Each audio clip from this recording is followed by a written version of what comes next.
नमस्कार दोस्तों, आप लोगों का स्वागत है आपके अपने YouTube चैनल द लर्नोशाला 2.0 पे।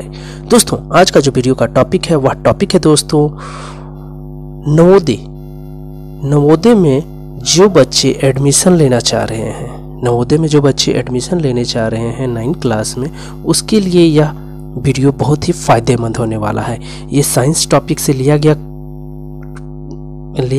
प्रश्न है जो कि एकदम इम्पॉर्टेंट है और एग्जाम में आने लायक सारे प्रश्न है। यानी कि झारखंड शैक्षणिक अनुसंधान एवं प्रशिक्षण परिषद रांची के द्वारा यह एग्जाम कंडक्ट करवाया जाएगा और इसमें मल्टीपल चॉइस के क्वेश्चन रहेंगे जो कि आपके एग्जाम में एकदम लिए जाएंगे।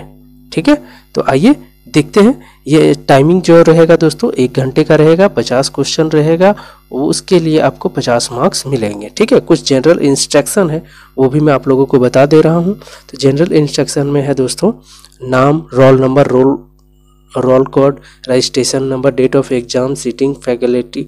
ठीक है, ये सब ये जनरल इंस्ट्रक्शन है, ये आप लोग एक बार पढ़ लीजिएगा। ठीक है, चलिए मैं अब डायरेक्ट शुरू करने वाला हूं क्वेश्चन के ऊपर। दोस्तों, यदि वीडियो का क्वालिटी और कंटेंट आप लोगों को पसंद आए तो वीडियो को लाइक, शेयर एंड सब्सक्राइब जरूर कर दीजिएगा। साथ में दोस्तों फेसबुक पेज को भी फॉलो कर लीजिएगा और चैनल को सब्सक्राइब जरूर से जरूर कर लें। चलिए आइए पहले क्वेश्चन की ओर आते हैं। भारत में प्रोजेक्ट टाइगर शुरू किया गया।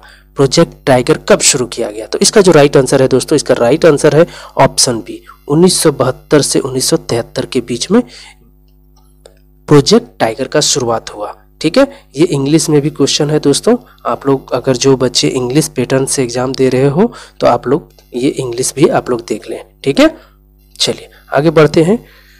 क्वेश्चन नंबर 2 पे आते हैं। सर्वप्रथम कोशिका का खोज किसने की है? सर्वप्रथम कोशिका का खोज किसने की है? तो इसका जो राइट आंसर है दोस्तों, इसका राइट आंसर हो जाएगा रॉबर्ट हुक। ठीक है, कोशिका का खोज किसने किया है? रॉबर्ट हुक ने। ठीक है, चलिए अगले क्वेश्चन पे आते हैं। क्वेश्चन है, एक मुलायम धातु जिसे चाकू से काटा जा सकता है, एक मुलायम धातु जिसे चाकू से काटा जा सकता है, उसे क्या कहते हैं? उसे कहते हैं दोस्तों option C, sodium. Okay, option C, sodium. चलिए अगले क्वेश्चन की ओर हम लोग बढ़ते हैं। क्वेश्चन नंबर 4 को देखते हैं। निम्न में से कौन सी ऐसी धातु है जिसकी विद्युत लेपन के द्वारा, ठीक है, किसी वस्तु की चमक को बढ़ाया जा सकता है? वैसा कौन सा धातु है? ठीक है, तो इसका जो राइट आंसर है दोस्तों, इसका राइट आंसर हो जाएगा ऑप्शन बी। ठीक है, क्रोमियम। Option B, chromium. चलिए आगे बढ़ते हैं हम लोग अगले क्वेश्चन की ओर। क्वेश्चन नंबर 5 को देखते हैं। संचरणीय रोग का सबसे मुख्य कारक कौन है? तो इसका जो राइट आंसर है दोस्तों, इसका राइट आंसर हो जाएगा ऑप्शन डी, घरेलू मक्खी। ओके, घरेलू मक्खी। चलिए अगले क्वेश्चन की ओर हम लोग बढ़ते हैं। क्वेश्चन नंबर 6 को देखते हैं। निम्न में से कौन सा जंतु जरायुज है? ठीक है, तो इसका जो राइट आंसर होगा दोस्तों, इसका राइट आंसर हो जाएगा आपका ऑप्शन ए, मनुष्य। ओके, चलिए क्वेश्चन नंबर 7 पे आते हैं। क्वेश्चन नंबर 7 कह रहा है, शुष्क मौसम में बालों में कंघी करने पर वह बिखर जाता है, इसके लिए कौन सा बल उत्तरदायी है? ठीक है, कौन सा बल उत्तरदायी है? तो इसका जो राइट आंसर होगा दोस्तों, इसका राइट आंसर हो जाएगा ऑप्शन बी, स्थिर वैद्युत बल। ठीक है, चलिए अगले क्वेश्चन की ओर हम लोग बढ़ते हैं। क्वेश्चन नंबर 8 को देखते हैं। निम्नलिखित, ठीक है, में किस ईंधन का ऊष्मीय मान सबसे अधिक होता है? ऊष्मीय मान सबसे अधिक होता है, तो इसका जो राइट आंसर है दोस्तों, इसका राइट आंसर हो जाएगा ऑप्शन डी, हाइड्रोजन। ओके, चलिए क्वेश्चन नंबर 9 हम लोग देखते हैं। इनमें से कौन सा गुणसूत्र शिशु के नर लिंग का निर्धारण करता है? कौन सा गुणसूत्र? ठीक है, तो इसका जो राइट आंसर होगा दोस्तों, इसका राइट आंसर हो जाएगा ऑप्शन ए। ठीक है, ऑप्शन ए, XY। ठीक है, जब X और Y का मिलन होता है तब जाके बच्चे का यानी कि शिशु का गुणसूत्र का निर्धारित होता है। नरलिंग, यहाँ क्या बोला जा रहा है दोस्तों? नरलिंग। नरलिंग के लिए XY चाहिए और XX स्त्री के लिए चाहिए। ठीक है, ये आप लोग याद रखिएगा। चलिए आगे हम लोग बढ़ते हैं। क्वेश्चन नंबर 10 को देखते हैं। मानव नेत्र में वस्तु का प्रतिबिंब किस भाग पे बनता है? तो इसका जो राइट आंसर होगा दोस्तों, इसका राइट आंसर क्या हो जाएगा? ऑप्शन ए, रेटिना पे। ठीक है, किसी भी वस्तु का प्रतिबिंब मतलब कह रहा है कि मानव नेत्र पे वस्तु का प्रतिबिंब किस भाग पे बनता है। तो ये सारे रेटिना, आइरिस, कॉर्निया, ये सारे आंख का ही भाग है। ठीक है, जो हम लोग देखते हैं, ठीक है, उसका हम लोग अपनी आंखों से जो चीज को देख रहे हैं उसका एक प्रतिबिंब बन रहा है, और वो प्रतिबिंब कहाँ बन रहा है? रेटिना पे बन रहा है। ये आप लोग याद रखिएगा। ओके, चलिए आगे हम लोग बढ़ते हैं। क्वेश्चन नंबर 11 को देखते हैं। खरीफ फसल का उदाहरण है खरीफ फसल। ठीक है, तो इसका जो राइट आंसर है दोस्तों, इसका राइट आंसर हो जाएगा ऑप्शन डी। ठीक है, ऑप्शन डी धान। ओके, ऑप्शन डी धान। चलिए दोस्तों, यहाँ मैं कुछ बताना चाह रहा हूँ कि खरीफ फसल किसे कहते हैं। खरीफ फसल, ठीक है, खरीफ फसल का मतलब होता है दोस्तों कि पतझड़ में काटी जाने वाली फसलें। यानी कि जब गर्मी का मौसम आता है तो पतझड़ का मौसम जब आता है, पतझड़ यानी कि पतझड़ में काटी जाने वाली, ठीक है, काटी जाने वाली फसल को खरीफ फसल कहते हैं। ठीक है, और रबी फसल किसे कहते हैं दोस्तों? दो फसल होता है। रबी फसल किसे कहते हैं? जो बसंत के मौसम में काटे जाने वाली होती है। ठीक है, बसंत के मौसम में काटी जाने वाली फसल होते हैं, उसे रबी फसल कहते हैं। ओके, चलिए अगले क्वेश्चन पे आते हैं। क्वेश्चन नंबर 12 को देखते हैं। सौर परिवार में कितने ग्रह है? तो कितने ग्रह है दोस्तों? ऑप्शन ए 8 ग्रह है। वो कौन कौन से ग्रह है दोस्तों? तो बुध, शुक्र, पृथ्वी, मंगल, बृहस्पति, शनि, यूरेनस और नेपच्यून, ये 8 ग्रह है। ठीक है, ये आप लोग याद रखिएगा। ठीक है, चलिए अगले क्वेश्चन की ओर हम लोग बढ़ते हैं, या मैं आगे बढ़ते हैं हम लोग। क्वेश्चन नंबर 13 को देखते हैं। चलिए 13 नंबर क्वेश्चन देखते हैं। घर्षण हमेशा, ठीक है, घर्षण हमेशा होता है, क्या होता है? तो इसका जो राइट आंसर होगा दोस्तों, इसका राइट आंसर हो जाएगा ऑप्शन डी। कुछ मामले में हानिकारक तथा कुछ मामलों में लाभदायक होता है। ओके, चलिए क्वेश्चन नंबर 14 पे आते हैं। पैराशूट बनाने में किस रेशे का उपयोग होता है? पैराशूट, तो इसका जो राइट आंसर होगा दोस्तों, इसका राइट आंसर हो जाएगा ऑप्शन बी, नायलॉन का। ओके, चलिए अगले क्वेश्चन पे आते हैं। क्वेश्चन नंबर 15 को देखते हैं। मानव के कानों के लिए श्रव्यता प्रास है, ठीक है, यानी कि ऑडिएबल रेंज, जिसको हम लोग बोलते हैं ऑडिएबिलिटी रेंज, रेंज ऑफ द ऑडिएबिलिटी, जिसे हम लोग आसानी से सुन सकते हैं। और कुछ ऐसी प्रास होते हैं जो कि हमारे कान को सुनने का कैपेबिलिटी नहीं होते हैं। ठीक है, कुछ ऐसे आवृत्तियां होती है जिसके हमारे कान नहीं सुन सकते, लेकिन हम लोग जो सुन सकते हैं आसानी से, वो रेंज कौन सा है? तो इसका जो राइट आंसर होगा दोस्तों, इसका राइट आंसर हो जाएगा ऑप्शन ए, 20 हर्ट्ज से 20,000 हर्ट्ज के बीच में जो फ्रिक्वेंसी है वो हम लोग सुन सकते हैं। इससे ऊपर नहीं सुन सकते, इससे नीचे भी हम लोग नहीं सुन सकते हैं। ओके, चलिए आगे बढ़ते हैं। क्वेश्चन नंबर 16 को देखते हैं। किस यंत्र के उपयोग से भूकंप की तरंगों को रिकॉर्ड किया जाता है? तो इसका जो राइट आंसर होगा दोस्तों, इसका राइट आंसर हो जाएगा ऑप्शन सी, भूकंप लेखी। ओके, चलिए 17 नंबर क्वेश्चन पे आते हैं। विश्व तापन का प्रमुख कारण क्या है? तो इसका जो राइट आंसर होगा दोस्तों, इसका राइट आंसर हो जाएगा ऑप्शन डी, कार्बन डाइऑक्साइड की बढ़ती मात्रा। अब कार्बन डाइऑक्साइड का जो फॉर्मूला है दोस्तों वो क्या है? CO2। ठीक है, CO2। और कार्बन मोनोऑक्साइड का फॉर्मूला क्या है? CO। ये आप लोग याद रखिएगा, ये भी एग्जाम में पूछा जा सकता है। ओके, चलिए आगे हम लोग बढ़ते हैं। क्वेश्चन नंबर 18 को देखते हैं। संकटापन प्रजाति है, वो क्या है दोस्तों? तो इसका जो राइट आंसर है, इसका राइट आंसर हो जाएगा ऑप्शन डी, यानी कि बाघ। संकटापन प्रजाति का मतलब, कहने का मतलब है दोस्तों, यहाँ जो ऑप्शन दिया हुआ है, घोड़ा, गाय, कुत्ता, बाघ। ठीक है, तो सबसे ज़्यादा जो संकट में है वो कौन सा है? बाघ है, कि इसकी प्रजातियां जो है वो धीरे धीरे विलुप्त होते जा रही है। ठीक है, चलिए आगे हम लोग बढ़ते हैं। क्वेश्चन नंबर 19 को देखते हैं।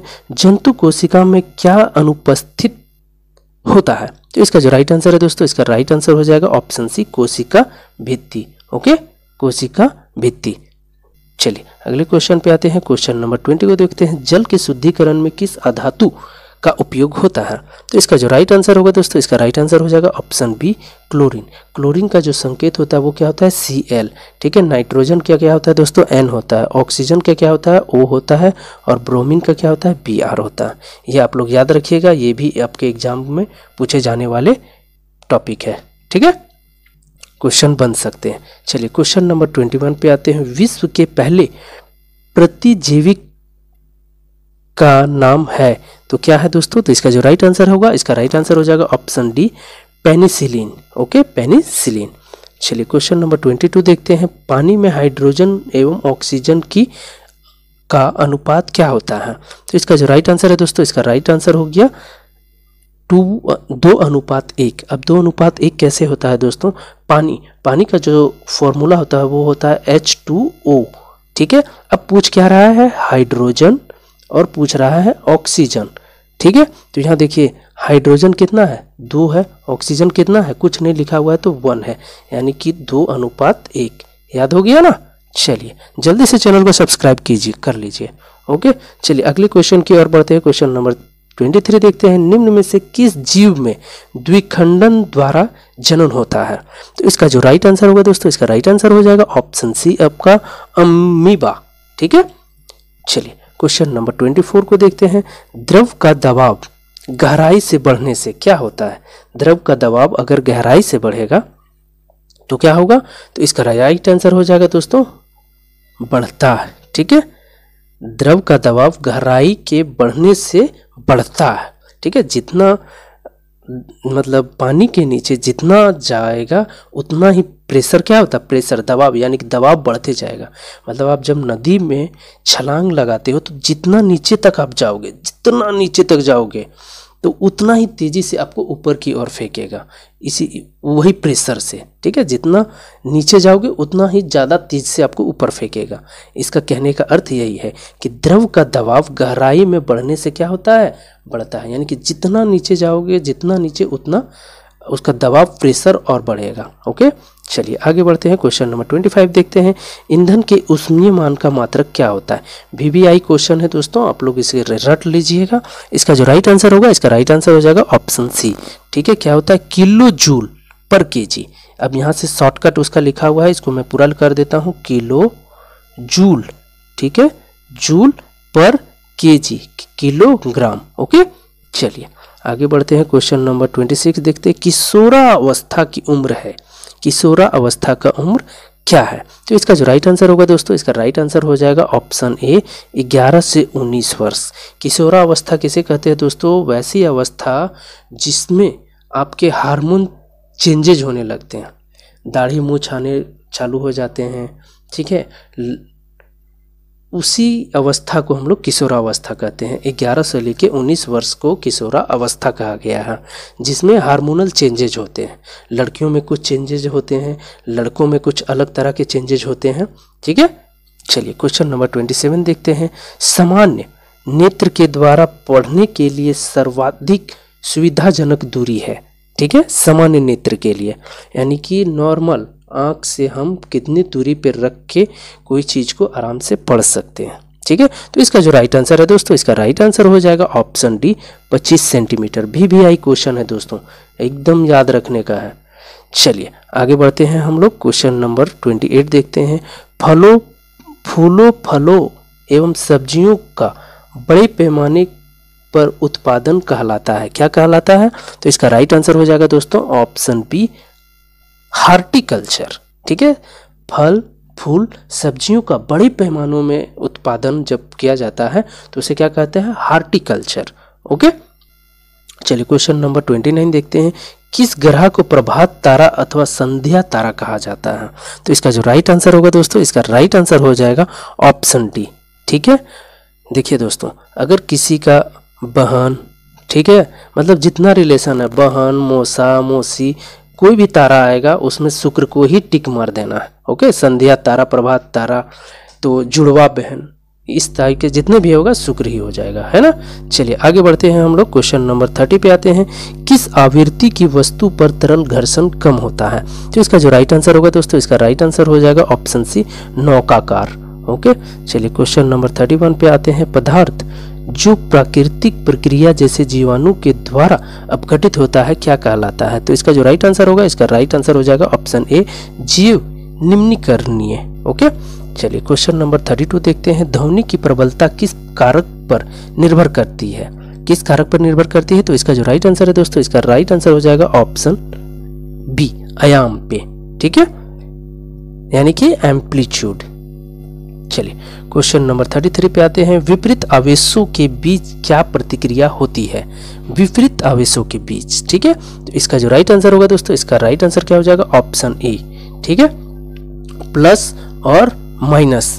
ठीक है, यानी कि दो तरह का आवेश होता है, एक होता है पॉजिटिव आवेश, एक होता है नेगेटिव आवेश। ठीक है, अब इन दोनों को क्या बोल रहा है? विपरीत, मतलब अलग अलग, यानी कि प्लस प्लस को नहीं मिला रहा है, माइनस माइनस को नहीं मिला रहा है। क्या बोल रहा है? विपरीत आवेशों के बीच क्या प्रतिक्रिया होती है? इन दोनों को जब हम सटाएंगे, एक दूसरे के नज़दीक लेके जाएंगे तो क्या होगा? आकर्षण होगा। ठीक है, और अगर दोनों सेम आवेशों को अगर सटाएंगे तो ये क्या होगा? एक दूसरे से दूर भागेगा। यानी कि सिंपल सी बात है दोस्तों कि एक लड़का, ठीक है, अगर लड़का से सटाएंगे तो वो क्या होगा? दूर भागेगा। ठीक है, और एक लड़का और एक लड़की को सटाएंगे तो क्या होगा? एक दूसरे के नज़दीक आएंगे। ठीक है, यानी कि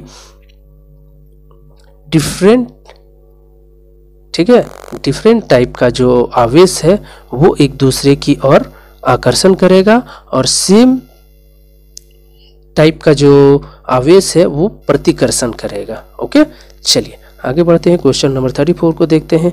हरित गृह प्रभाव और वैश्विक तापन के लिए मुख्य रूप से उत्तरदायी गैस है, तो वो कौन सा है? तो इसका जो राइट आंसर होगा दोस्तों, इसका राइट आंसर हो जाएगा ऑप्शन सी, दोनों, कार्बन डाइऑक्साइड जिसको CO2 कहते हैं, और मीथेन CH4। ठीक है, मीथेन का फॉर्मूला क्या होता है? CH4, और कार्बन डाइऑक्साइड CO2। याद रखिएगा दोस्तों, ये बहुत ही इंपॉर्टेंट है। ठीक है, चलिए आगे बढ़ते हैं। क्वेश्चन नंबर 35 को देखते हैं। वह पुस्तक जिसमें सभी संकटापन्न प्रजातियों का रिकॉर्ड रखा जाता है कहलाती है? क्या कहलाती है? तो इसका जो राइट आंसर है दोस्तों, इसका राइट आंसर हो जाएगा ऑप्शन डी, रेड डाटा। ठीक है, बुक का नाम क्या है? Red data. चलिए आगे बढ़ते हैं। क्वेश्चन नंबर 36 को देखते हैं। निम्न में से कौन सा पदार्थ जीवाश्म ईंधन है? निम्न में से कौन सा पदार्थ जीवाश्म ईंधन है? तो इसका जो राइट आंसर होगा दोस्तों, इसका राइट आंसर क्या हो जाएगा? ऑप्शन डी, कोयला। ठीक है, जीवाश्म ईंधन क्या है? कोयला है। सौर ऊर्जा नहीं है, जल ऊर्जा नहीं है, परमाणु ऊर्जा नहीं है, जिसे हम लोग जीवाश्म ईंधन मतलब घर में यूज करते हैं। तो वो कौन सा यूज करते हैं? हम लोग कोयला यूज करते हैं। चलिए क्वेश्चन नंबर 37 देखते हैं। कोशिका में कोशिका द्रव्य के बीच खाली संरचना होती है जिसे कहते हैं? क्या कहते हैं? तो इसका राइट आंसर हो जाएगा ऑप्शन सी, रिक्तिका कहते हैं। ओके, चलिए क्वेश्चन नंबर 38 पे आते हैं। कौन सी अधातु कमरे के ताप पर वायु के साथ अभिक्रिया करती है? तो इसका जो राइट आंसर होगा दोस्तों, इसका राइट आंसर हो जाएगा दोस्तों ऑप्शन ए, श्वेत फास्फोरस, यानी कि सफेद फास्फोरस। ओके, चलिए क्वेश्चन नंबर 39 देखते हैं। किण्वन की प्रक्रिया की खोज किसने की थी? तो इसका जो राइट आंसर होगा दोस्तों, इसका राइट आंसर हो जाएगा ऑप्शन डी, लुई पास्चर ने। ओके, चलिए क्वेश्चन नंबर 40 को देखते हैं। जब चालक विलयन में विद्युत धारा प्रवाहित की जाती है तब विलयन के रंग में परिवर्तन होता है या संकेत करता है? क्या संकेत करता है? तो इसका राइट आंसर ऑप्शन ए हो जाएगा, विद्युत धारा के रासायनिक प्रभाव को संकेत करता है। चलिए क्वेश्चन नंबर 41 को हम लोग देखते हैं। 41 में है, विश्व में सर्वप्रथम एक भेड़ का क्लोन विकसित किया गया था जिसका नाम क्या था दोस्तों? तो इसका नाम था ऑप्शन सी, डॉली। ओके, चलिए क्वेश्चन नंबर 42 पे आते। तरल है, तरल क्या है? तो तरल क्या है? द्रव और गैस को तरल के रूप में जाना जाता है। ठीक है, तरल मतलब फ्लूइड। चलिए आगे बढ़ते हैं। क्वेश्चन नंबर 43 पे आते हैं। विद्युत उपकरणों में लगी आग बुझाने के लिए सबसे अच्छा अग्निशामक है? पानी नहीं है। ठीक है, क्या है अच्छा अग्निशामक दोस्तों? तो इसका जो राइट आंसर होगा, इसका राइट आंसर हो जाएगा आपका ऑप्शन सी, कार्बन डाइऑक्साइड। ठीक है, देखिए आग में अगर हम पानी, अगर विद्युत यानी कि विद्युत मतलब करंट के द्वारा, ठीक है, अगर आग लगा है तो पानी से हम लोग बुझा नहीं सकते हैं, पेट्रोल से बुझा नहीं सकते, तेल से नहीं बुझा सकते हैं, क्योंकि ये सब क्या होता है, सुचालक होता है। किसका सुचालक होता है? तो विद्युत का सुचालक होता है। और विद्युत का कुचालक क्या होता है? Carbon dioxide. तो इसके थ्रू से बुझाया जा सकता है। चलिए क्वेश्चन नंबर 44 को देखते हैं। लड़कों के गले के सामने उभरा हुआ भाग कहलाता है, क्या कहलाता है? तो इसका जो राइट आंसर होगा दोस्तों, इसका राइट आंसर हो जाएगा ऑप्शन ए, एंड्स, एप्पल एंड कंठमणि या फिर कंठमणि। ओके, चलिए क्वेश्चन नंबर 45 में आते हैं। श्वेत प्रकाश, ठीक है, श्वेत प्रकाश यानी कि सूर्य के प्रकाश में कितने रंग होते हैं? तो इसका जो राइट आंसर होगा दोस्तों, इसका राइट आंसर हो जाएगा ऑप्शन डी, 7। ओके, चलिए क्वेश्चन नंबर 46 पे देखते हैं। एक स्थान पर एक ही प्रकार के बड़ी मात्रा में उगाए गए पौधे को क्या कहते हैं? तो इसका जो राइट आंसर होगा दोस्तों, इसका राइट आंसर हो जाएगा ऑप्शन बी, फसल। ओके, चलिए क्वेश्चन नंबर 47 पे आते हैं। खगोलीय पिंडों के बीच की दूरी किस इकाई द्वारा मापी जाती है? तो इसका जो राइट आंसर होगा दोस्तों, इसका राइट आंसर हो जाएगा ऑप्शन सी, प्रकाश वर्ष। ठीक है, प्रकाश वर्ष दोस्तों एक यूनिट है खगोलीय पिंड के बीच की दूरी को नापने के लिए। ठीक है, अब यहाँ पे एक चीज और बता देता हूं कि एक प्रकाश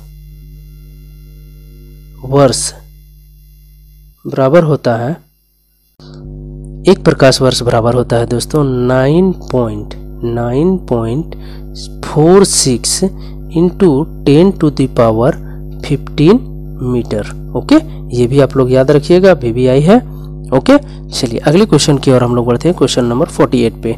घर्षण चिकने सतह की अपेक्षा रुखड़े सतह पर होता है, क्या होता है? क्या होता है? अधिक होता है। ओके, चलिए अगले क्वेश्चन की ओर हम लोग बढ़ते हैं। क्वेश्चन नंबर 49 को देखते हैं। निम्न में से कौन सा प्राकृतिक बहुलक है? तो इसका जो राइट आंसर होगा दोस्तों, इसका राइट आंसर हो जाएगा ऑप्शन बी, सेलुलोस। ओके, चलिए क्वेश्चन नंबर 50 को देखते हैं। यह इस क्वेश्चन का, इस वीडियो का लास्ट क्वेश्चन है। जो ध्वनि सुनने में अप्रिय लगती है उसे कहते हैं, क्या कहते हैं दोस्तों? तो उसे कहते हैं शोर, जो हम लोग सुनना पसंद नहीं करते हैं। ठीक है, चलिए तो आगे बढ़ते हैं दोस्तों।